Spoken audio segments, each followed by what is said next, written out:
سلامن طعنان نخلكم تخاتلتي يكون اندابلكو نابناي لما عنت مدبي كاتو ابناي لما عنتي مدبي كم تلمود نعخم نتخاتلتي يمهريو الى حسبكو مدب حيزلكم مصيلخو ناي لما عنتي مدبي زلعنو كاب سلامتا ناب عرات بقليلو زبصحو 10 طبابات إنا خنري اسكاب ناي مدبي فصامه حبيركم من يصنحو نزي channel حدش زخونكم سبسكرايب بمغبارن نتا ناي دول ملكت حنت شعب من كان استفلاليو ناي صوتا وركب ناي طعنا كمون ناي حدارن ناي فقرن هيوت انفورميشن ترخبلو channel سدرا نختكونو بخبرنا حتت مدبنا نبزحات بصحو تمهرتي نخوسدلو لايك غيركم جمرو سدران سخونكمني ندامسكنكو نا مدبي كملس እዚ መደበይ ዘልዕሎ ካብ ሰላምታ እስካብ ዓራት ኣብ ዘለው ስቴፕታት ካብቲ ሓደ ናብቲ ሓደ ስቴፕ ከመይ ክትሳገሩ ከም ትኽእሉ ክንሪና ኣብዚ ሓደ ከተባዕትዮ ተመሳሳሊ መሰናኽል የጋጥመኩም እዩ ቀፂልና ንሪኦም ጥበባት ነዞም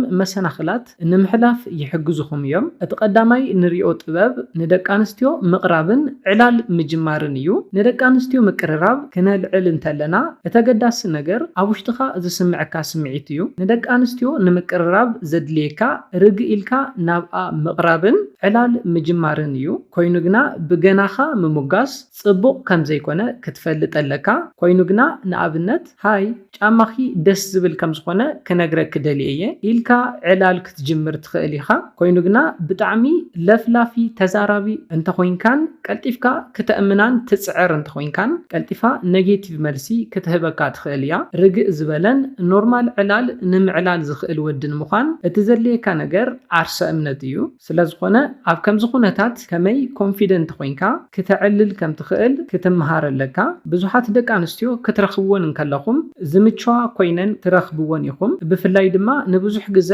ካብ ደቂ ኣንስትዮ ርሒቕካ ከም ዝጸንሕካ እንተዘይ ምሲልካን እንተዘይ ሓሪፍካን ዝቐለለ እዩ ዝኾነልካ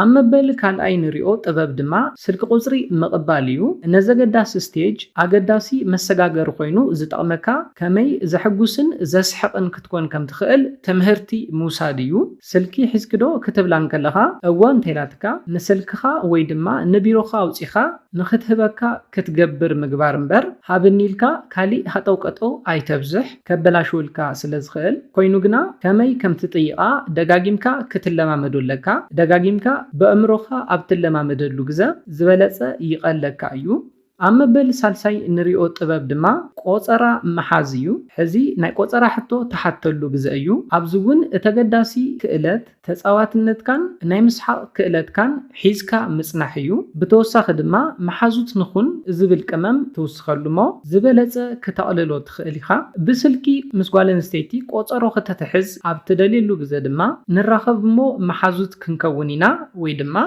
ብልፅቲ መሓዛ ከም ዝወፀኪ ይመስለኒ ኣሎ ብምባል ዝበለጸ ነቲ ውጽኢትካ ከተውስኾ ትኽእል ኢኻ ኣብዝሓ ግዜ ደቂ ኣንስትዮ ሓደ ወዲ ንምሕዝነት ጥራሕ ከም ዝደልየን ንምእማን ይኸብደን እዩ እዚ ድማ ኣብ ኣእምሮአን ሕቶ ንኽልዓል ይገብር እዩ ፈቲኒ ደይኸውን ዝብል ሕቶ ይልዓለን እዩ እዚ ድማ ንዓኻ ዝበለጸ ዝምችው እዩ ኣብዚ እውን ብተመሳሳሊ ነተን ቃላት ክተጽንዕንን ክትለማመደንን ኣለካ ኣብ መበል ራብዓይ ንሪኦ ጥበብ ድማ ናይ ቆፀራ መዓልቲ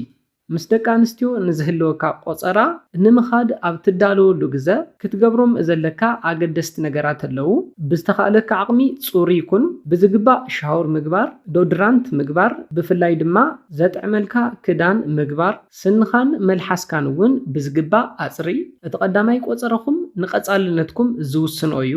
ኣብ መበል ሓምሻይ ንሪኦ ጥበብ ኢድ ንኢድ ምትሕሓዝ እዩ ንደቂ ኣንስትዮ ቅድሚ ምስዓምካ ንቁሩብ ግዜ ንኢዳ ምሓዝ ዝበለጸ ጥቕሚ ኣለዎ ነዚ ምግባርካ ክትእመን ትኽእል ወዲ ከም ዝኾንካ መርአይ ሜላ እዩ ደቂ ተባዕትዮ ኢድ ንኢድ ምትሕሓዝ ጾታዊ ርክብ ንምፍጻም ከም ምድላይ እንትስምዖም ደቂ ኣንስትዮ ግና ዝበለጸ ምርድዳእ ምትእምማን እየን ዝሪኣሉ ስለዝኾነ ንኢድ ንኢድ ምትሕሓዝ ብዝግባእ እንተፈጺምካ ናብ ምስዕዓም ንምኻድ ዝቐለለ ይገብሮ እዩ እዚ ድማ ከመይ ከም ዝኸውን ክንርኢ ክትምሃርዎም ዝግብኡኹም ጥበባት ካሊእ መዓልቲ ክንርኢና ንሎሚ ግና ሓደ ኣገዳሲ ሓሳብ ክንርኢ እዚ ድማ ከብዲ ኢድ ናይ ምንባብ ጥበብ እዩ ደቂ ኣንስትዮ ከምዚ ዓይነት ነገር ብጣዕሚ ይፈትዋ እየን ከብዲ ኢድ ምንባብ ምስ ፈለጥካ ኣብ መንጎ ዕላልኩም ንኢዳ ስሕብ ኣቢልካ ቁሩብ ምስ ኣንበብካላ ኣብኡ እንዳሃለኻ ማሳጅ ክትገብረላ ትኽእል ኢኻ ምስ ወዳእኻ ድማ ንኢዳ ሒዝካ ክትጸንሕ ትኽእል ኢኻ እዚ ስቴፕ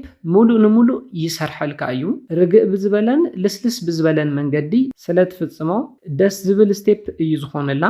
ኣብ መበል ሻድሻይ ንሪኦ ጥበብ ምስዕዓም እዩ ሓደ ቅድም ኢልና ዝረኣናዮ ቴክኒክ ንርኣይ ምስ ጓል ኣንስተይቲ ኮፍ ኢልካ እንዳዕለልካ ክትስዕማ እንተደሊኻ ሃንደበት ቅርብ ኢልካ ጨጉራ ትነኽአላ እሞ ካብኡ ጨጉርኺ ልስልስ ዝበለ እዩ ዝመስል ዝብል ርእቶ ሃባ እሞ ንኽእኽእ ኣበለላ ኣብዚ ግዜ ክምስ እንተይላትልካን ንርእቶኻ ዝፈትወትልካን እንተመሲሉካን ንኽትስዕማ ድልውቲ ከም ዝኾነት ዘረጋግጸልካ እዩ በይንኹም ትኾኑሉ ግዜ ተጸቢኻ እንተስዒምካያ ዝበለጸ እዩ ዝኸውን ኣብ መበል ሻውዓይ እንሪኦ ጥበብ ምትእምማን እዩ ብቐሊሉ እንተኣሚናትካን ሓቢራትካ ስለ ዘላ ውሕስነት እንተተሰሚዕዋን ንበይንኹም ብሓደ ንኽትኮኑ ክትስማዕማዕ እያ ንምንም ነገር ምህፃፅ ኣድላይ ኣይኮነን ንኣብነት ንደቂ ኣንስትዮ ክትቆፅረን እንተለኻ ካብ ገዛኻ ፀዊዕን ንኸወስደኻ ግበር እሞ ሻሂ ቡን ኢልኩም ዝተመለስኩም ንሰዓትካ ርኢ ኣቢልካ እሺ ንቑሩብ ደቃይቕ ኣቲኺ ክትጫወት ትኽእል ኢኺ በላ እዚ ውፅኢቱ ፍልይ ዝበለ እዩ ምክንያቱ እንታይ እዩ ልክዕ ከኣብቱዶ ኢላ ከም ዝሓተተትካ ንኽመስላ ስለ ትገብር ዘለኻ እዩ ከምዚ ሃፀፅካ መሲሉ ስለ ዝርዳኣ ኣብዝሓ ግዜ እሺ ኢላ ክትኣቱ እያ ብኻሊእ መንገዲ እውን ነዚ ነገር እዚ ክትገብሮ ትኽእል ኢኻ ኣብ ገዛኻ ከተሪኣ ትደልዮ ነገር ከም ዘሎ ብምንጋር ወይ ድማ ኣብ መንጎ ዕላልኩም ኣብ ገዛኻ ስለ ዘለው ስእልታት ወይ ድማ ደስ ዝብሉ ግጥምታት እንተዕሊልካያ ብቐሊሉ ናብ ገዛኻ ንምምፃእ ንኽትደሊ ክትገብር ትኽእል ኢኻ እተገዳሲ ነገር ከተእምና ምግባርካ እዩ ስለዝኾነ ተኣማኒ ኮይንካ ክትጸንሕ ኣለካ ኣብ መበል ሻምናይ ንሪኦ ጥበብ ምትሕስሳይ ኣብ ገዛኻ ይኹን ኣብ ካሊእ ቦታ ብሓደ ሓቢርኩም ክትኮኑ እንተለኹም ቀልጢፍኩም ናብ ምትሕስሳይ ንኽትኣቱ ዝምቹ ኩነታት ክትፈጥር ኣለካ ጓል ኣንስተይቲ እንተስዒምካያ ጥራሕ ነቲ ቀጻሊ ድልውቲ እያ ክትብል ኣይትኽእልን ንዕኡ ድልውቲ ንኽትከውን ክትሕግዝ ኣለካ ደቂ ተባዕትዮ ከም ስዊች መጥፍእን መብርህን እንትኾኑ ደቂ ኣንስትዮ ግና ከም ድምፂ መወሰኺ እየን ስለዝኾነ ቀስ እንዳበልካን ብትዕግስትን ክትጠወይን ኣለካ ፈለማ ክትገብሮ ዘለካ ምንም ዘይምግባር እዩ ንቑሩብ ግዜ ንምዕላል ጥራሕ ዝደለኻ ወዲ መሲልካ ፍትሕ ኢልካ ኮፍ በል ካብኣ እውን ቁሩብ ርሕቕ በል እዚ ዘይምህፃፅካ ዘርኢ እዩ ቀፂልካ ጽቡቕ እንዳሰሓቅኩም እንዳሃለኹም ቅርብ በላሞ ሰዓማ ኣብዚ ግዜ ሽታኣ ብሉፅ ከም ዝኾነ ብእዝና ሕሹኽ በላ ካብኡ ንኽሳዳን ንማእገራን ክተጫንወላ ጀምር እዚ ተወዳዳሪ ዘይብሉ ፈንጂ እዩ ን10 ደቂቕ ዝኣክል ምንም ከይሰዓምካያ እንዳጫነኸያ ክትጸንሕ እንትኽኢልካ ንእምሮኣ ብድሌት ትሸርሽሮ ኢኻ